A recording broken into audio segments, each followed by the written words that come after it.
एक बाबा जो कभी सड़क किनारे नग और अंगूठी बेचता था, आज उसी बाबा की संपत्ति 100 करोड़ पार कर चुकी है।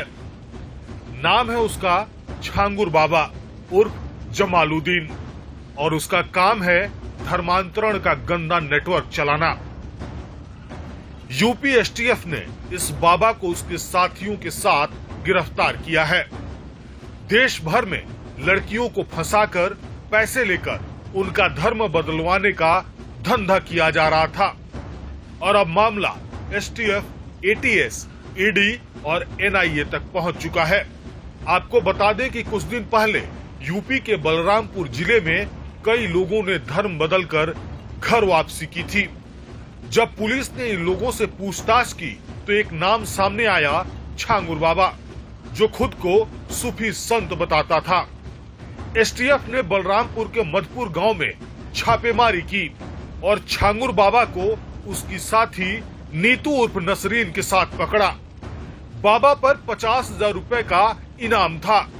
गिरफ्तारी के बाद बाबा के पास से कई दस्तावेज और इलेक्ट्रॉनिक सबूत भी मिले।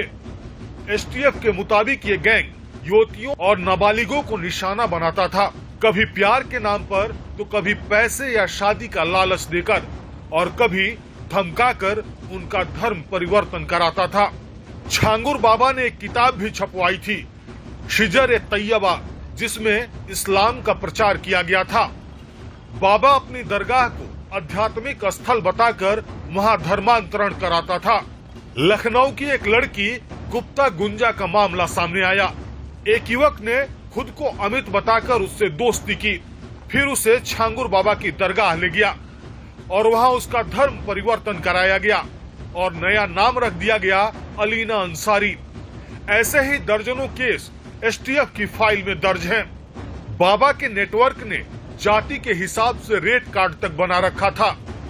ब्राह्मण, क्षत्रिय या सिख लड़कियों के लिए 15 से 16 लाख रुपए तय किए गए थे।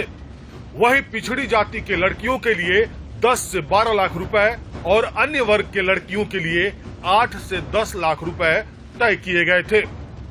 गरीबों और मजदूरों को डर, धमकी और लालच देकर धर्म बदलवाया जाता था। एटीएस की जांच में सामने आया है कि छांगुर बाबा और उसके सहयोगियों ने 40 बार इस्लामिक देशों की यात्रा की, 40 से ज्यादा बैंक अकाउंट खोले और करीब 100 करोड़ रुपए का लेन देन किया। इस पैसे से बाबा ने बंगले, लग्जरी गाड़ियां और बलरामपुर में एक आलीशान कोठी बना रखी थी। अब छांगुर बाबा की उसी कोठी में एक डिग्री कॉलेज खोलने की योजना चल रही थी। एसटीएफ ने अब तक कई नामों की पहचान की है, जिसमें नीतू उर्फ नसरीन, महबूब, पिंकी हरिजन, हाजिरा शंकर, सगीर और एक कथित पत्रकार पैमैन रिजवी। इनमें से कुछ लखनऊ, आजमगढ़, औरैया और सिद्धार्थनगर के रहने वाले हैं। कुछ पहले ही गिरफ्तार हो चुके हैं, बाकी की तलाश जारी है।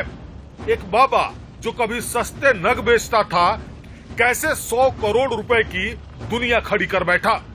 धर्म परिवर्तन का रैकेट, विदेशों से फंडिंग और पूरे देश में फैला जाल। अब ये मामला मनी लॉन्ड्रिंग और अवैध धर्म परिवर्तन कानून के तहत ईडी और एनआईए के पास है। जांच जारी है और शायद ये सिर्फ एक शुरुआत है। आगे और भी कई बड़े चेहरे बेनकाब हो सकते हैं।